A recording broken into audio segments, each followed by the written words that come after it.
Bonjour tout le monde. Alors aujourd'hui, je veux qu'on parle de télétravail et de téléprésentiel. Hier, la ministre Duranceau a vraiment ouvert son jeu sur le mépris et la condescendance qu'elle a envers les employés de l'État, de dire qu'il faut qu'ils reviennent faire des heures de route, dépenser de l'argent pour de l'essence, pour après ça arriver dans un bureau entouré de monde qu'ils ne connaissent pas, pour faire des réunions Teams avec du monde qui sont pas dans la même bâtisse. Pourquoi? Pour apprendre à se comporter comme il faut. Vous rendez-vous compte à quel point ça n'a pas d'allure puis quelle vision méprisante cette ministre-là et la première ministre et le gouvernement de la CAQ a envers les employés de l'État, envers la classe moyenne. C'est terrible. On est à un moment donné où le coût de la vie explose, le coût de l'essence explose. Le gouvernement a encouragé les gens à s'installer en région en disant « Vous allez pouvoir faire du télétravail si vous travaillez pour le gouvernement ». Ils font ça. Puis là, après ça, ils disent « Revenez 3 jours, semaine minimum ». Il faut que le gouvernement sorte, descende de sa tour d'ivoire puis qu'il fasse acte de la réalité, qu'il fasse confiance à ses fonctionnaires, qu'il commence à les respecter. On entend beaucoup de rumeurs dans les corridors des ministères où est-ce que les gens se disent, dans le fond, ils ne disent pas la CAQ, mais ils font ça pour écœurer les fonctionnaires, pour les forcer à quitter. C'est ça le mot qui circule, c'est ça que les gens pensent vraiment qui est en train de se passer. Et ça se passe. On a aussi beaucoup de témoignages de personnes qui disent « Moi, depuis qu'ils ont fait ça, j'ai diminué mon temps de travail, je pense prendre ma retraite plus tôt. » Alors, c'est vraiment une tactique hypocrite de la CAQ. Il faut que ça arrête. Il faut qu'ils respectent les fonctionnaires.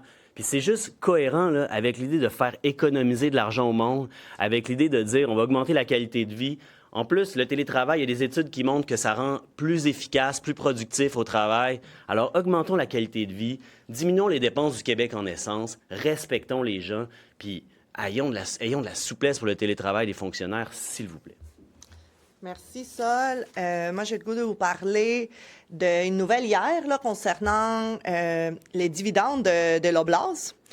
Pendant que les Québécois sont en train de piger de plus en plus dans leur économie pour remplir le frigo, l'Oblast annonce qu'il verse encore plus d'argent à ses actionnaires.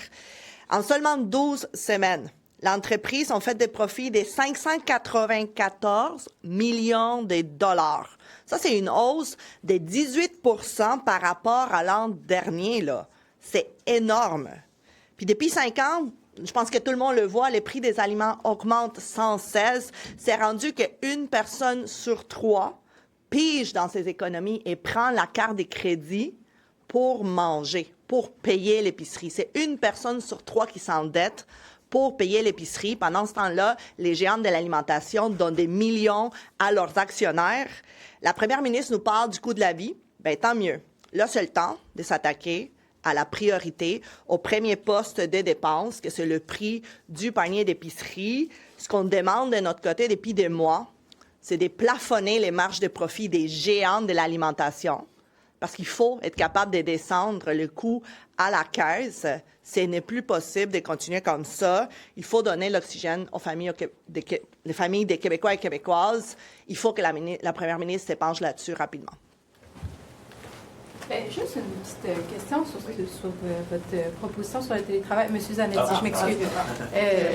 Vous êtes quand même élu dans le centre de Québec, votre collègue aussi dans Tachereau, on connaît les difficultés dans Saint-Roch. C'est pas un peu contradictoire, en ce sens que les travailleurs font aussi vivre le quartier, là? Oui, je comprends. Je pense qu'il y a d'autres façons de revitaliser les centres-villes que de forcer les fonctionnaires à faire des fois 2 heures de route, dépenser de l'essence pour venir travailler en téléprésentiel dans des bureaux avec du monde qu'ils ne connaissent pas par ailleurs. Hein. Ils ne font pas comme du team building, là. Ils ne font pas de la socialisation. Là. Ils se rencontrent toujours dans un bureau qui est nouveau, qui n'est pas exactement le même, ne peuvent pas s'installer nulle part. Les choses de l'ergonomie ne sont pas toujours adaptées. Il faut qu'ils traînent toujours toutes leurs affaires. C'est lourd. Il y en a chez qui ça pose des problèmes de santé. Donc, les coûts sont vraiment très élevés. Et en ce moment, à Québec particulièrement, avec les travaux qui ont lieu en ce moment pour préparer le tramway, qui est évidemment une excellente chose, bien, il y a des enjeux de mobilité au centre-ville et ça allégerait la congestion, ça faciliterait les choses à tout le monde si on n'obligeait pas les fonctionnaires. On sait, il y a beaucoup de fonctionnaires à Québec à venir faire du téléprésentiel. Est-ce que vous demandez d'enlever tout minimum ou c'est 2 jours? Nous, on demande qu'il y ait de la souplesse puis que des choses soient négociées, évidemment. Il faut que ce soit négocié avec les syndicats, les représentants des travailleurs et travailleuses. Concrètement, donc, on devrait rester à 2 jours? Concrètement, je pense que les gens étaient mieux comment c'était avant. Et puis, je veux pas fixer quelque chose qui serait pas négocié. Je pense qu'il faut qu'il soit... Les demandes des syndicats en ce moment, c'est d'arrêter avec les 3 jours obligatoires, d'avoir plus de souplesse, puis je les laisserai négocier ce qui est vraiment adapté à leur réalité. Là, ça peut changer. Même pas 2 jours. Là, si tu veux, on peut négocier. Ça veut dire que les gens qui n'ont pas besoin, qui n'ont pas d'équipe, par exemple, dans une antenne régionale, pourraient ne pas se présenter du tout au bureau. C'est pas ça qu'on dit. Dans le fond, je pense qu'il faut qu'il y ait des choses qui soient négociées en fonction aussi de la tâche. Là. Il y a des tâches qui se font pas à distance. Le télétravail, nous autres, on a déposé un projet de loi pour le télétravail. Ça veut pas dire que une tâche qui se fait pas en télétravail devrait pouvoir se faire en télétravail, évidemment, là, mais c'est comme quand c'est possible de le faire, qu'on ait le droit de le faire, je pense que c'est la moindre des choses. Puis évidemment, il y a tellement de cadres d'emploi différents qu'on ne peut pas avoir du mur à mur, mais il faut de la souplesse. L'exemple que vous donnez, la personne qui fait 2 heures pour se planter une antenne régionale, qui est toute seule, de son équipe, qui est en télé présentiel, cette personne-là, dans votre esprit, pourrait rester à la maison 5 jours semaine. C'est ce que je comprends. Là, ça, il faut que ça soit négocié avec les syndicats. Je peux pas, je veux dire, est-ce que cette personne-là, il faut qu'elle soit absolument une journée pour une raison que j'ignore? C'est tellement hypothétique. On peut pas donner des cadres comme ça, hypothétiques, pour des réalités qui sont si différentes. La seule chose qui est certaine, c'est qu'il faut que ce soit négocié. Puis la situation actuelle, elle est trop rigide, elle est contre-productive, elle coûte cher à tout le monde, puis elle emmerde tout le monde. Puis elle manque de respect aussi envers les employés de l'État. Tu sais, c'est ça, ce qui s'est passé hier, là, c'est pas quelque chose de nouveau, c'est juste une plus grande désinhibition qui a révélé le mépris et la condescendance de cette ministre-là envers la classe moyenne du Québec qui travaille pour l'État. Vous croyez, en parlant d'apprendre à se comporter. À bien se comporter. Je ne sais pas si elle pense que les travailleurs et travailleuses de l'État sont comme des enfants ou je ne sais trop, là, mais c'est très méprisant. Moi, j'en reviens pas. Je peux même pas comprendre ce qu'elle a voulu dire par là. Ce qui est clair, c'est qu'elle les regarde de haut, puis pas à peu près. Non, mais c'est une question d'organisation d'horaire aussi, là. Tu sais, je veux dire, on a bien beau dire, on fait des teams, on se déplace à la journée longue pour pouvoir faire des teams avec des gens qui sont en région notamment. Ça se peut-tu que ce soit les fonctionnaires qui, c'est hypothétique là, ce que je demande, mais qui doivent s'organiser autrement? Je pense que tous les fonctionnaires voudraient pouvoir s'organiser autrement, puis pour pouvoir s'organiser autrement, ça prend de la souplesse, puis ça prend la possibilité de... Tu sais, il faut se déplacer quand il faut se déplacer. Mais là, la règle, c'est au moins 3 jours semaine, peu importe la nécessité. Ça, c'est pas de la souplesse, ça? 3 jours au bureau, 2 jours à l'extérieur? Pas si c'est pas nécessaire. Dire tout le monde, peu importe, nécessaire ou pas, pertinent ou pas, peu importe où est votre équipe de travail, peu importe où vous habitez, peu importe les circonstances, peu importe la nature de votre emploi, 3 jours minimum pour tout le monde, ça, c'est le contraire de la souplesse pour nous.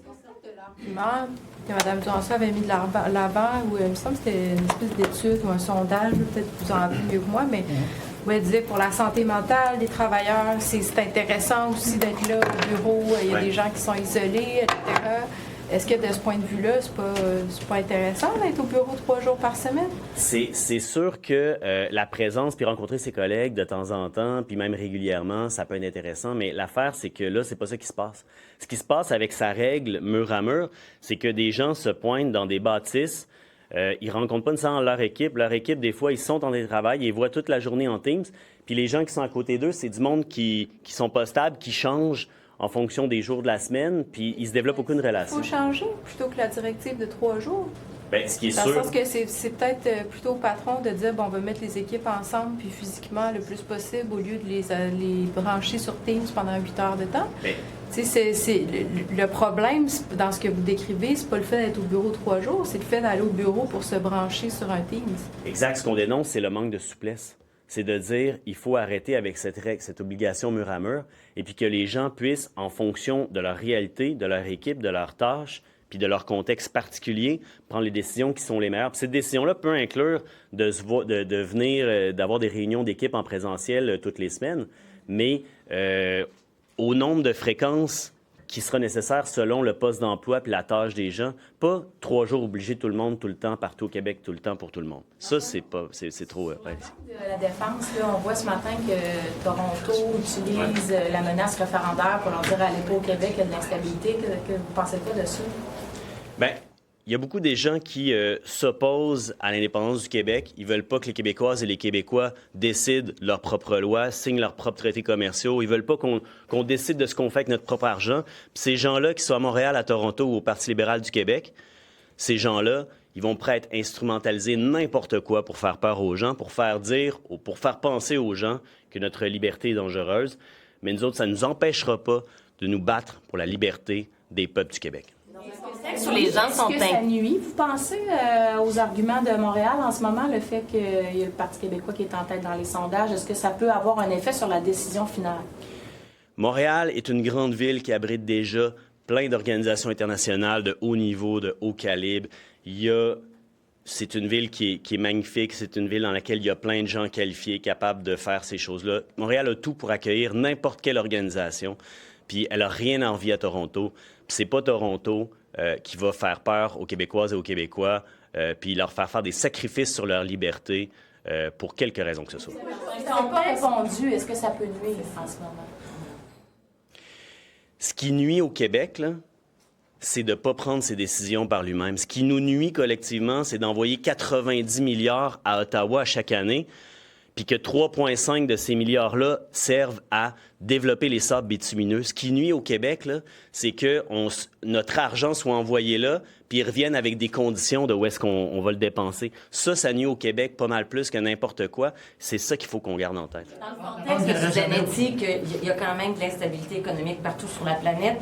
Comment M. Carney peut aller vendre à ses partenaires internationaux cette instabilité-là? Est-ce que cet argument-là, que M. Carney va devoir défendre son choix face à des partenaires, là, européens notamment, est-ce que, justement, Toronto ne vient pas d'appuyer sur le bon piton avec ça? Je vais vous dire, ça procure beaucoup d'instabilité pour nous au Québec, là, d'envoyer 90 milliards à Ottawa puis de les laisser décider qu'est-ce qu'on fait avec, parce que ça nous enlève la possibilité de défendre nos intérêts. Ça, c'est de l'instabilité, parce que dès que le Canada va aller négocier des traités commerciaux avec nous, qu'est-ce qui va arriver avec la gestion de l'offre que les Américains veulent abolir? Ça, c'est de l'instabilité. Ça, c'est grave et c'est grave pour nous. Alors que le Canada utilise des arguments de peur pour nous contraindre puis prendre des décisions à notre place, c'est pas nouveau, ça me surprend pas, mais nous, on tombera pas là-dedans. C'est la réalité, dans le fond, de dire que, de brandir là, le fait qu'il y aurait de l'instabilité, c'est pas juste énoncer la réalité qu'il y aurait de l'instabilité? Il y a déjà de l'instabilité. Alors, il faut choisir la moins pire. L'instabilité en ce moment, là, c'est que tous les traités commerciaux sont sur la table en train de se faire renégocier. On n'est pas à la table, le secteur culturel n'est pas à la table. L'abolition de la gestion de l'offre nous pend au-dessus de la tête. Ça, c'est de l'instabilité et ça, c'est grave. Et ça rend l'indépendance du Québec urgente. Mais que Toronto dise ça, là. Ils font pas juste énoncer la réalité qu'un potentiel référendum, ça créerait de l'instabilité. Toronto, ils font juste utiliser n'importe quel argument de peur pour faire croire qu'ils sont meilleurs que Montréal, puis ils ont tort. C'est pas un fait qu'il y aurait de l'instabilité s'il y avait un référendum? Rester dans le Canada pour le Québec, ça crée une instabilité qui est incomparable à n'importe quelle autre instabilité. Et c'est cette instabilité-là qui nous préoccupe et c'est là sur laquelle on travaille. Et cette instabilité-là, la solution à ça, c'est l'indépendance du Québec. Alors évidemment que nos adversaires vont toujours essayer de revirer les choses de bord, mais on ne se laissera pas dérailler. De la Banque de défense, ils ne restent jamais dans un Québec indépendant. Ce qu'ils veulent, c'est faire partie du Canada. Donc, est-ce qu'on doit se faire à l'idée, si le Québec devient indépendant, qu'on n'aura pas d'organisation comme ça, multilatérale, qu'on ne pourra pas attirer de grandes organisations comme ça? Le Québec a déjà des grandes organisations, puis des sièges de grandes organisations, notamment à Montréal. Il va continuer d'en avoir. Le Québec indépendant, avec 9 millions d'habitants, est plus populeux que la moitié des pays du monde. On est plus grand que à peu près 3 fois la France. Je veux dire, on est un gros pays. Et ces pays-là, il y a des pays bien plus petits que le Québec qui sont aussi le siège de grandes organisations internationales, notamment la Belgique. Alors moi, ça m'inquiète absolument pas. Il faut qu'on ait confiance en nous.